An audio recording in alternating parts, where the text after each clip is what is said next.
تو اس لیے اسے نکلوا دیا جاتا ہے کہ تبھی اپنا چہرہ دکھانا. اور آج 3 دن سے یہ آفت مارا آدمی اسی کٹیلے پیڑ کے نیچے اسی بھیانک میدان میں بیٹھا ہوا سوچ رہا ہے کیا کروں. دنیا کا سب سے انمول چیز مجھ کو ملے گی ناممکن. اور وہ کیا ہے؟ اور وہ ہے کیا؟ کاروں کا خزانہ، آب حیات، خسرو کا تاج، جام جم، تخت طاؤس، پرویز کی دولت نہیں. یہ چیزیں ہرگز نہیں ہو سکتی. دنیا کی انمول رتن میں یہ ساری چیزیں نہیں آ سکتی. یہ خزانے نہیں آ سکتے، آب حیات نہیں آ سکتے، خسرو کا تاج نہیں آ سکتا، جام جم یا تخت طاؤس، پرویز کی دولت، یہ کچھ نہیں آ سکتی، ہرگز نہیں آ سکتی. دنیا میں ضرور ان سے بھی مہنگی چیزیں ہیں، ان سے بھی انمول چیزیں موجود ہیں، مگر وہ کیا ہے؟ کہاں ہے؟ کیسے ملے گی؟ یا خدا میری مشکل کیوں کر آسان ہوگی؟ کیسے آسان ہوگی؟ یا خدا میری مشکلوں کو آسان کر اور مجھے راستہ بتا. یہ کس طرح اس کی مشکل ہے اور اس کا راستہ دکھا. دل فگار انہی خیالوں میں چکر کھا رہا تھا اور عقل کچھ کام نہ کرتی تھی. منیر شامی کی حاتم سا مددگار مل گیا. ایک کاش کوئی میرا بھی مددگار ہو جاتا. ایک کاش مجھے بھی اس چیز جو دنیا کی سب سے بیش قیمتی چیز ہے نام بتلا دیا جاتا. بلا سے وہ چیز ہاتھ نہ آتی، مگر مجھے اتنا تو معلوم ہو جاتا کہ یہ کس قسم کی چیز ہے. میں گھڑے برابر موتی کی کھوج میں جا سکتا ہوں. میں سمندر کا گیت، پتھر کا دل، موت کی آواز، ان سے بھی زیادہ بے نشان چیزوں کی تلاش میں کمر سکتا ہوں. مگر دنیا کی سب سے انمول چیز یہ میری کلپنا کی اڑان سے بہت اوپر ہے. یہ کیا ہو سکتی ہے؟ مجھے بھی سمجھ میں نہیں آ رہا. وہ چیز کیسے ڈھونڈوں؟ یا مجھے کوئی ایسی چیز مل جائے جو مجھے راستہ بتا دے. جیسے حاتم تائی کو مددگار مل گیا تھا، منیر شامی کو حاتم سا مددگار مل گیا تھا، اسے راستہ دکھانے والا مل گیا تھا، حاتم تائی مل گیا تھا. لیکن مجھے بھی ایسا کوئی راستہ دکھانے والا ہے اللہ، ہے بھگوان، مجھے بھی مل جائے. آگے دیکھتے ہیں کیا ہوتا ہے. آسمان پر تارے نکل آئے تھے. دل فگار یکایک خدا کا نام لے کر اٹھا اور ایک طرف سے کو چل کھڑا ہوا. بھوکا پیاسا، ننگے بدن، تھکن سے چور، وہ برسوں ویران اور آبادیوں کی خاک چھانتا پھرا.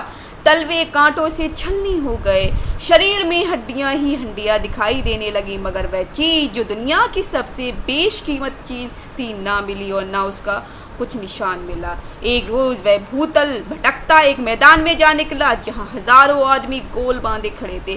بیچ میں کئی امامے اور چوگے والے دڑیڑ قاضی افسری شان سے بیٹھے ہوئے آپس میں کچھ صلاح مشورہ کر رہے تھے. اور اس جماعت سے ذرا دور پر ایک سولی کھڑی تھی. دل فگار کچھ تو کمزوری کی وجہ سے، کچھ یہاں کی کیفیت دیکھنے کے ارادے سے ٹھٹک گیا، رک گیا. کیا دیکھتا ہے کہ کئی لوگ ننگی تلواروں لیے ایک قیدی کو جس کے ہاتھ پیروں میں زنجیریں تھی پکڑے چلے آ رہے تھے. سولی کے پاس پہنچ کر سب سپاہی رک گئے اور قیدی کی ہتھکڑیاں، بیڑیاں سب اتار لی گئی. اس ابھاگے آدمی کا دامن سینکڑوں بے گناہوں کے خونوں کی چھینٹوں سے رنگین تھا، کیونکہ اس نے قتل کیے ہوئے تھے، مرڈر کیے ہوئے تھے، اس لیے سے یہ سزا ہو رہی تھی. اور اس کا دل نیکی کا خیال اور رحم کی آواز سے ذرا بھی پرچت نہ تھا. اسے کالا چور کہتے تھے. یہ کون تھا؟ یہ کالا چور تھا. یہ لوگوں کو قتل کر چکا تھا، اس لیے سے پھانسی پر چڑھایا جا رہا تھا، سولی پر چڑھایا جا رہا تھا. سپاہیوں نے اسے سولی کے تختے پر کھڑا کر دیا، موت کی پھانسی اس کی گردن پہ ڈال دی اور جلادوں نے تختہ کھینچنے کا ارادہ کیا. وہ ابھاگا مجرم چیخ کر بولا، خدا کے واسطے مجھے ایک پل کے لیے پھانسی سے اتار دو تاکہ اپنے دل کی آخری آرزو نکال لوں. یہ سنتے ہی چاروں طرف سناٹا چھا گیا. لوگ اچنبھے میں آ کر تاکنے لگے. قاضیوں نے ایک مرنے والے آدمی کی انتم یاچنا کو رد کرنا اچت نہ سمجھا اور بدنصیب پاپی کالا چور ذرا دیر کے لیے پھانسی سے اتار لیا گیا کہ اس کی آخری اچھا کیا ہے، اسے جان لیا جائے.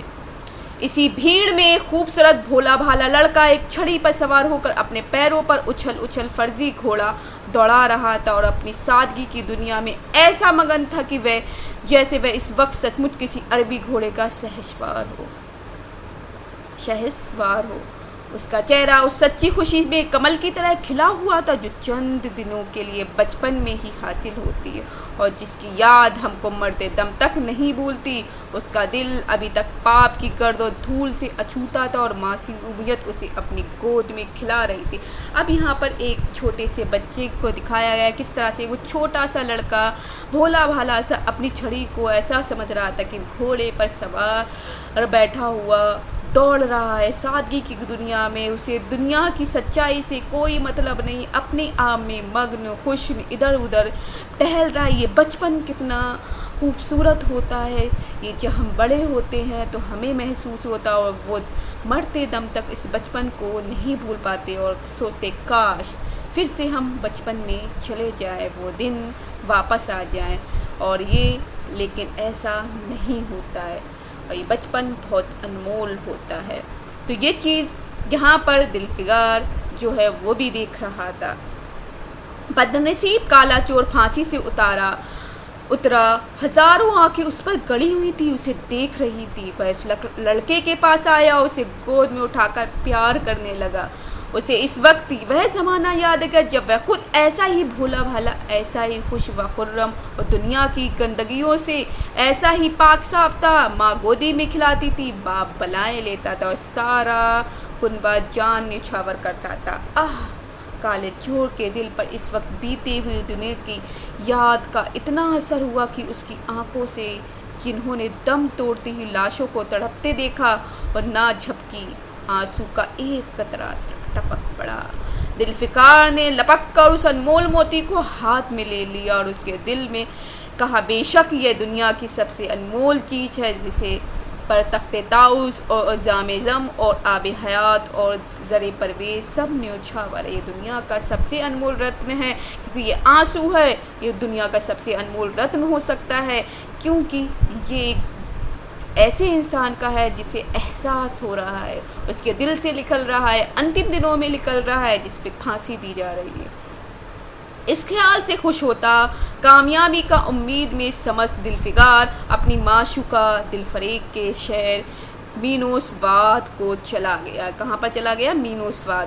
مگر جیوں جیوں منزلیں طے ہوتی جاتی اس کا دل بیٹھ جاتا تھا کہ کہیں اس چیز کی جس میں میں دنیا کی سب سے بیش قیمتی چیز سمجھتا ہوں دلفریب کی آنکھوں میں قدر نہ ہوئی تو میں پھانسی پر چڑھا دیا جاؤں گا اور اس دنیا سے نامراد جاؤں گا۔ لیکن جو ہو سو ہو، اب تو قسمت آزمائی ہے۔ آخر کار پہاڑ اور دریا طے کرتے شہر مینوسواد میں آ پہنچا اور دلفریب کی ڈیوڑی پر جا کر ونتی کی تھکان سے ٹوٹتا ہوا دلفگار خدا کے فضل سے حکم کی تعمیل کر کے آیا ہے اور آپ کے قدم چومنا چاہتا ہے۔ دلفریب نے فوراً اپنے سامنے بلا بھیجا اور ایک سنہرے پردے کی اوٹ سے فرمائش کی کہ وہ انمول چیز پیش کرو۔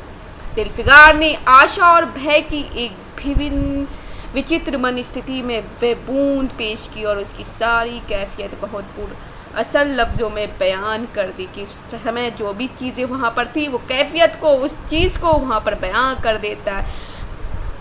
آشا اور بھے میں ایک وچتر من استھتی وہ بوند پیش کی اور ساری کیفیت بہت پر اثر لفظوں میں بیان کی۔ دلفریب نے پوری کہانی بڑی غور سے سنی، بہت غور سے سنی اور وہ بھیٹ جو پہاڑ ہاتھ میں لے کر ذرا دیر تک غور کرنے کے بعد بولی دلفگار بے شک تو نے دنیا کی ایک بیش قیمتی چیز ڈھونڈ نکالی، تیری ہمت اور تیری سوجھ بوجھ کی داد دیتی ہوں، مگر یہ دنیا کی سب سے بیش قیمتی چیز نہیں ہے، اس لیے تو یہاں سے جا اور پھر کوشش کر، شاید اب کی تیرے ہاتھ میں موتی لگے اور تیری قسمت میں میری غلامی لکھی ہو، جیسا کہ پہلے میں نے ہی بتلا دیا تھا۔ میں تجھے پھانسی پر چڑھوا سکتی ہوں مگر میں تیری جان بخشی کرتی ہوں، اس لیے کہ تجھ سے وہ گڑ موجود ہیں جو میں اپنے پریمی میں دیکھنا چاہتی ہوں، اور مجھے یقین ہے کہ تو ضرور کبھی نہ کبھی کامیاب ہوگا۔ جو میں اپنے پریمی کے لیے دیکھنا چاہتی ہوں، تجھ میں وہ سارے گڑ موجود ہیں، تو جا دوبارہ ڈھونڈ کر لا۔ مگر تو نے یہ والا بھی مجھے بیش قیمتی اپہار دیا، یہ بھی اچھا ہے، لیکن جو بیش قیمتی انمول رتن ہے وہ لے کر آ۔ ناکام اور نامراد دلفکار اس معشوقہ عنایت سے ذرا دلیر ہو کر بولا، اے دل کی رانی، بڑی مدت کے بعد تیری ڈیوڑی پر سجدہ کرنا نصیب ہوتا ہے، تیری ڈیوڑی پر، تیرے دروازے پر سجدہ کرنا نصیب ہوتا ہے، آتا ہوں۔ پھر خدا جانے ایسے دن کب آئیں گے، پتہ نہیں کتنے دن اور لگ جائیں، کتنے سال مہینے بیت جائیں مجھے ڈھونڈنے میں۔ کیوں تو اپنے جان دینے والے عاشق کے برے حال پر ترس نہ کھائے گی، اور کیا اپنے روپ کی ایک جھلک دکھا کر اس جلتے ہوئے دل فگار کو اب آنے والی سختیوں کو جھیلنے کی طاقت نہیں دے گی؟ تو یہاں پر بولنا چاہتا ہے کہ ایک جھلک دکھا دے جس سے میں آنے والی ہر مصیبت کو جھیل پاؤں، دیکھ پاؤں، تو ایک بس تیری نظر ہی مجھے دیکھنا ہے، تیری ایک مست نگاہ کے نشے سے چور ہو کر میں وہ کر سکتا ہوں جو آج تک کسی نے نہ بن پڑا ہوگا۔ بس مجھے تیری ایک جھلک دکھا دے اپنی، جس سے میں دوبارہ سے چلا جاؤں۔ دل فریب عاشق کی یہ چاؤ بھری باتیں سن کر غصہ ہو گئی اور حکم دیا، اس دیوان کو کھڑے کھڑے دربار سے نکال دو۔ چوبار نے فوراً غریب دلفگار کو دھکے دے کر یار کے کوچے سے باہر نکال دیا۔ کچھ دیر تک تو دلفگار اپنی نشٹور پریمکا کی اس کٹھورتا پر آنسو بہتا رہا کہ میری پریمکا کس طرح کی ہے، اسے ذرا سی بھی دیا نہیں آئی اور اس نے مجھے باہر نکال دیا، اور سوچنے لگا کہاں جاؤں۔ مدتوں راستے ناپتے اور جنگلوں بھٹکنے کے بعد آنسو کی یہ بوند ملی تھی۔ اب ایسی کون سی چیز ہے جس کی قیمت اس آبدار موتی سے زیادہ ہو؟ حضرت خضر، تم نے سکندر کو آب حیات کے کنویں کا راستہ دکھایا تھا، کیا میری بہانہ پکڑو گے؟ اب وہ آوازیں دیکھ رہا ہے، حضرت خضر کو بلا رہا ہے۔ سکندر ساری دنیا کا مالک تھا، میں تو ایک بے گھر بار مسافر ہے، تم نے کتنی ڈوبتی کشتیاں کنارے لگائی ہیں، مجھ غریب کا بیڑا بھی پار کرو۔ اے علی مقام جبریل، کچھ تم ہی سی نیم جان دکھی عاشق پر ترس کھاؤ۔ تم خدا کے ایک خاص درباری ہو، کیا میری مشکل آسان نہ کرو گے؟ غرض یہ تو دلفگار نے بہت فریاد مچائی، مگر اس کا ہاتھ پکڑنے کے لیے کوئی سامنے نہ آیا۔ آخر نراش ہو کر وہ پاگلوں کی طرح دوبارہ ایک طرف کو چل کھڑا ہوا، دوبارہ چیز ڈھونڈنے کے لیے، انمول رتن کو ڈھونڈنے کے لیے چلا جاتا ہے۔ دلفگار نے پورب سے پچھم تک اور اتر سے دکن تک کتنے ہی جنگلوں اور ویرانوں کو خاک چاہنے، کبھی برفستانی چوٹیوں پر سویا، کبھی ڈراؤنی گھاٹیوں میں بھٹکتا پھرا، مگر جس چیز کی دھن تھی وہ نہ ملی، یہاں تک کہ اس کا شریر ہڈیوں کا ایک ڈھانچہ رہ گیا۔ ایک روز وہ شام کے وقت کسی ندی کے کنارے خستہ حال پڑا ہوا تھا، بے خودی کے نشے میں چونکا تو کیا دیکھتا ہے، ایک چندن، ایک چتا بنی ہوئی اور اس پر یووتی سہاگ کے جوڑے پہنے 16 سگار کیے بیٹھی ہوئی ہے۔ ایک چندن کی ایک چتا بنی ہوئی ہے، اس پر ایک یووتی جو سہاگ کے 16 سگار کرے بیٹھی ہوئی ہے، اس کی جہاں پر اس کے پیارے پتی کا سر ہے، اپنے پیارے پتی کو گود میں لیے ہوئے ہزاروں آدمی گولے باندھے کھڑے اور پھولوں کی برکھا کر رہے ہیں۔ یا کا ایک چتا میں سے خود بخود کی لپٹیں اٹھی۔ ستی کا چہرہ اس وقت ایک پوتر بھاؤ سے آلوکت ہو رہا تھا، مطلب وہ ستی تھی، مطلب اپنے پتی کے ساتھ خود کو بھی جلا رہی تھی۔ وہ زندہ تھی لیکن اس کا پتی مر گیا تھا، لیکن وہ اپنے پتی کے ساتھ ہی ستی ہو جاتی ہے، جل جاتی ہے، مر جاتی ہے، چتا میں ہی ستی ہو جاتی ہے۔ چتا کی پوتر لپٹیں اس کے گلے میں لپٹ گئے اور دم کے دم وہ پھول سا شریر راکھ کا ڈھیر ہو گیا۔ پریمکا نے اپنے کو پریمکا پر نچھاور کر دیا اور دو پریمیوں کے سچے پوتر اور امرم پریم کے انتم لیلا آنکھ سے اوجھل ہو گئی۔ جب وہ لوگ اپنے گھروں کو لوٹے تو دلفگار چپکے سے اٹھا اور اپنے چاک دامن کرتے میں یہ راکھ کا ڈھیر سمیٹ لی، اور اس مٹھی بھر راکھ کو دنیا کا سب سے انمول چیز سمجھتا ہوا سفلتا کے نشے میں چور یار کے کوچے کی طرف چلا۔ اب کا جیوں جیوں وہ اپنی منزل کے قریب آتا تو اس کی ہمت بڑھتی جاتی۔ کوئی اس کے دل میں بیٹھا ہوا کہہ رہا تھا کہ اب کی بار تیری جیت ہے۔ اس خیال سے اس کے دل کو جو سپنے دکھائے اس کی چرچا ویرتھ ہے۔ آخری بار وہ شہر مینوسواد میں داخل ہوا اور دل فریب کی اونچی ڈیوڑی پر جا کر خبر دی کہ دلفگار سکھرو ہو کر لوٹا ہے اور حضور کے سامنے آنا چاہتا ہے۔ دل فریب نے جاباز عاشق کا فوراً دربار میں بلایا اور اس چیز کے لیے جو دنیا کی سب سے بیش قیمتی چیز ہے ہاتھ پھیلا دیا۔ دل فگار نے ہمت کر کے اس کی چاندی جیسی کلائی کو چوم لی اور مٹھی بھر راکھ کو اس کے ہتھیلی پہ رکھ کر ساری کیفیت دل کو پگھلا دینے والے لفظوں میں کہہ سنائی، اور سندر پریمکا کے ہونٹوں سے اپنی قسمت کا مبارک فیصلہ سننے کے لیے انتظار کرنے لگا۔ دل فریب نے اسے مٹھی بھر راکھ کو آنکھوں سے لگا لی اور کچھ دیر تک وچاروں کے ساگر میں ڈوبے رہنے کے بعد بولی، ایک جان نچھاور کرنے والے عاشق دل فگار، بے شک یہ راگ جو تو لایا ہے اس میں لوہے کا سونا کر دینے کی صفت ہے، دنیا کی بہت بیش قیمتی چیز ہے، اور میں سچے دل سے تیری احساس مند ہوں کہ تو نے ایسی انمول بھیٹ مجھے دی، مگر دنیا میں اس سے بھی زیادہ انمول کوئی چیز ہے، جا اسے تلاش کر اور تب میرے پاس آ۔ میں تہہ دل سے دعا کرتی ہوں کہ خدا تجھے کامیاب کرے۔ یہ کہہ کر وہ سنہرے پردے سے باہر آئی اور معشوقانہ ادا سے اپنے روپ کا جلوہ دکھا کر پھر نظروں سے اوجھل ہو گئی۔ مطلب اس بار وہ اپنے آپ کو ایک جھلک دکھا کر چلی جاتی ہے۔ ایک بجلی تھی کوندی اور پھر بادلوں کے پردے میں چھپ گئی۔ ابھی دل فگار کے ہوش حواس ٹھکانے پر نہ آنے پائے تھے کہ چوبداروں نے غلامیت سے اس کا ہاتھ پکڑا اور یار کے کوچے سے اس کو نکال دیا۔ تو اس بار اس کی جھلک تو مل جاتی ہے لیکن پھر بھی نکال دیا جاتا ہے، اور تیسری بار وہ پریم کا پجاری نراشا کے اتھاہ میں سمندر کے غوطہ کھانے لگتا ہے کہ تیسری بار اب اسے دیکھو کیا چیز ملتی ہے۔ وہ پریم کا پجاری نراشا کے اتھاہ سمندر میں غوطہ کھانے لگا۔ دل فگار کا حیاب چھوٹ گیا، اسے یقین ہو گیا کہ میں دنیا میں اسی طرح ناشاد اور نامراد مر جانے کے لیے پیدا کیا گیا اور اس کے سوا اور کوئی چارہ نہیں ہے۔ کسی پہاڑ پہ چڑھ کر نیچے کود پڑوں تاکہ معشوق کے ظلموں کی فریاد کرنے کے لیے ایک ہڈی بھی باقی نہ رہے۔ وہ دیوانے کی طرح اٹھا اور گرتا پڑتا ایک گگن چمبی پہاڑ کی چوٹی پر جا پہنچا۔ کسی اور سمے وہ ایسے اونچے پہاڑ پر چڑھنے کا ساہس نہ کر سکتا تھا، مگر اس وقت جان دینے کے جوش میں اسے وہ پہاڑ ایک معمولی ٹیکری سے زیادہ اونچا نظر نہ آیا۔ قریب تھا کہ وہ نیچے کود پڑے کہ ہرے ہرے کپڑے پہنے ہوئے اور ہرا امامہ باندھے ہوئے ایک بزرگ ایک ہاتھ میں تسبیح اور دوسرے ہاتھ میں لاٹھی لیے برآمد ہوئے، ہمت بڑھانے والے سر میں بولے، دل فگار، نادان دل فگار، یہ کیا بزدلی جیسی حرکت ہے؟ تو محبت کا دعویٰ کرتا ہے اور تجھے اتنی بھی خبر نہیں کہ مضبوط ارادہ محبت کے راستے کی پہلی منزل ہے۔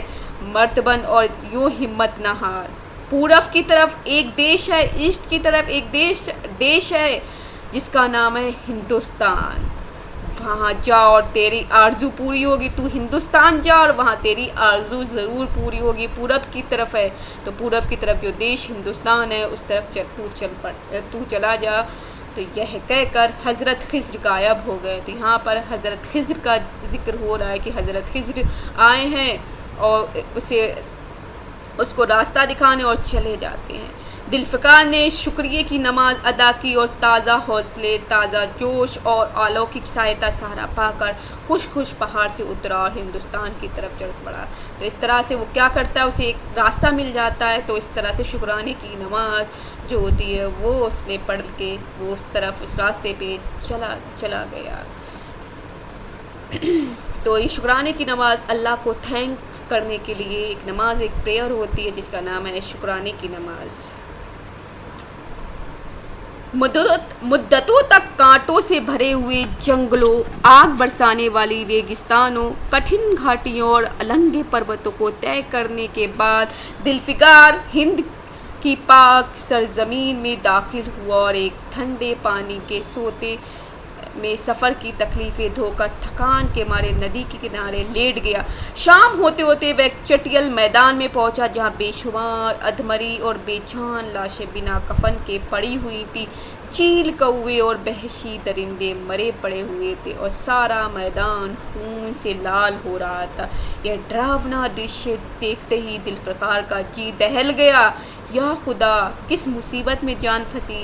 مرنے والوں کا کہنا، سسکنا اور ایڑیاں رگڑ کر جان دینا، درندوں کا ہڈیوں کا نوچنا اور گوشت کے لوتھڑوں کو لے کر بھاگنا، ایسے ہولناک سین ذوالفقار نے کبھی نہ دیکھا تھا۔ یا کائک اسے خیال آیا یہ لڑائی کا میدان ہے اور یہ لاشیں سورما سپاہیوں کی ہے۔ اتنے میں قریب سے کرہانے کی آواز آئی۔ ذوالفقار اس طرف پھرا تو دیکھا ایک لمبا تگڑا آدمی جس کا مردانہ چہرہ جان نکلنے کی کمزوری سے پیلا ہو گیا ہے، زمین پر سر جھکائے پڑا ہوا ہے، سینے میں خون کا فوارہ جاری ہے، مگر آبدار تلوار کی مونٹ پنجے سے الگ نہیں ہوئی ہے۔ تلوار کو پکڑے ہوئے اپنے پنجے میں ذوالفقار نے ایک چیٹلا لے کر گھاؤ کے منہ پر رکھ دیا تاکہ خون رک جائے، اور بولا، اے جواں مرد، تو کون ہے؟ جواں مرد نے یہ سن کر آنکھیں کھولے اور ویروں کی طرح بولا، کیا تو نہیں جانتا میں کون ہوں؟ کیا تو نے آج اس تلوار کی کاٹ نہیں دیکھی؟ میں اپنی ماں کا بیٹا اور بھارت کا سپوت ہوں۔ یہ کہتے کہتے اس کی تیوریوں پر بل پڑ گئے، پیلا چہرہ غصے سے لال ہو گیا اور آبدار شمشیر پھر اپنا جوہر دکھانے کے لیے چمک اٹھی۔ ذوالفقار سمجھ گیا کہ یہ اس وقت مجھے دشمن سمجھ رہا ہے، نرمی سے بولا، اے جواں مرد، میں تیرا دشمن نہیں ہوں، اپنے وطن سے نکلا ہوا ایک غریب مسافر ہوں، ادھر بھولتا بھٹکتا آ نکلا، برائے مہربانی مجھے یہاں کی کل کیفیت بیان کر۔ یہ سنتے ہی گھائل سپاہی بہت میٹھے سور میں بولا، اگر تو مسافر ہے تو آ میرے خون کے تر پہلو میں بیٹھ جا، کیونکہ یہ 2 انگل زمین ہے جو میرے پاس باقی رہ گئی ہے اور جو سوائے موت کے کوئی نہیں چھین سکتا۔ افسوس ہے کہ تو یہاں ایسے وقت میں آیا ہے جب ہم تیرا اتھتی ستکار کرنے کے یوگیہ نہیں ہیں۔ ہمارے باپ دادا کا دیش آج ہمارے ہاتھ سے نکل گیا اور اس وقت ہم بے وطن ہیں، مگر پہلو بدل کر ہم نے حملہ ور دشمن کو بتا دیا کہ راجپوت اپنے دیش کے لیے کسی بہادری سے جان دیتا ہے، کہ راجپوت جو ہے اپنے دیش کے لیے کیسی بہادری سے جان دیتا ہے۔ یہ آس پاس جو لاشیں تو دیکھ رہا ہے یہ ان لوگوں کی ہیں جو اس تلوار کے گھاٹے اترے ہیں مسکرا کر، اور یہ گویا کہ میں بے وطن ہوں، مگر غنیمت ہے کہ دشمن کی زمین پر مر رہا ہوں۔ سینے کے گھاؤں میں چٹلا نکال کر، کیا تو نے یہ مرم رکھ دیا؟ خون نکلنے دے، اسے روکنے سے کیا فائدہ؟ کیا میں اپنے ہی دیش میں غلامی کرنے کے لیے زندہ رہوں؟ نہیں، ایسی زندگی سے مر جانا اچھا، اس سے اچھی موت ممکن ہے۔ جوان مرد کی آواز مدھم ہو گئی، انگ ڈھیلے پڑ گئے، خون اتنا زیادہ بہا کہ خود بخود بند ہو گیا، رہ رہ کر ایک آدھ بوند ٹپک پڑتا تھا۔ آخرکار سارا شریر بے دم ہو گیا، دل کی حرکت بند ہو گئی اور آنکھیں موند گئی۔ ذوالفقار نے سمجھا اب کام تمام ہو گیا کہ مرنے والے نے دھیمے سے کہا، بھارت ماتا کی جے، اور اس کے سینے سے خون کی آخری قطرہ نکل پڑا۔ ایسے سچے دیش پریم اور دیش بھکت نے دیش بھکتی کا حق ادا کر دیا۔ ذوالفقار پر اس درشیہ کا بہت گہرا اثر پڑا اور اس کے دل نے کہا، بے شک دنیا میں خون کے اس قطرے سے زیادہ انمول چیز کوئی نہیں ہو سکتی۔ اس نے فوراً اس خون کی بوند کو، جس سے آگے یمن کا لال بھی ہیچ ہے، ہاتھ میں لے لیا اور اس دل راجپوت کی بہادری پر حیرت کرتا ہوا اپنے وطن کی طرف روانہ ہوا اور سختیاں جھیلتا آخرکار بہت دنوں بعد روپ کی رانی ملکہ دلفریب کی ڈیوڑی پر جا پہنچا اور پیغام دیا کہ ذوالفقار سخرو اور کامیاب ہو کر لوٹا ہے اور دربار میں حاضر ہونا چاہتا ہے۔ دلفریب نے اسے فوراً حاضر ہونے کا حکم دیا، خود حسب معلوم سنہرے پردے کی اوٹ میں بیٹھی اور بولی، ذوالفقار اب کہ تو بہت دنوں بعد واپس آیا، لا دنیا کی سب سے بیش قیمتی چیز لا، کہاں ہے؟ ذوالفقار نے مہندی رچی ہتھیلیوں کو چومتے ہوئے خون کا وہ قطرہ اس پر رکھ دیا۔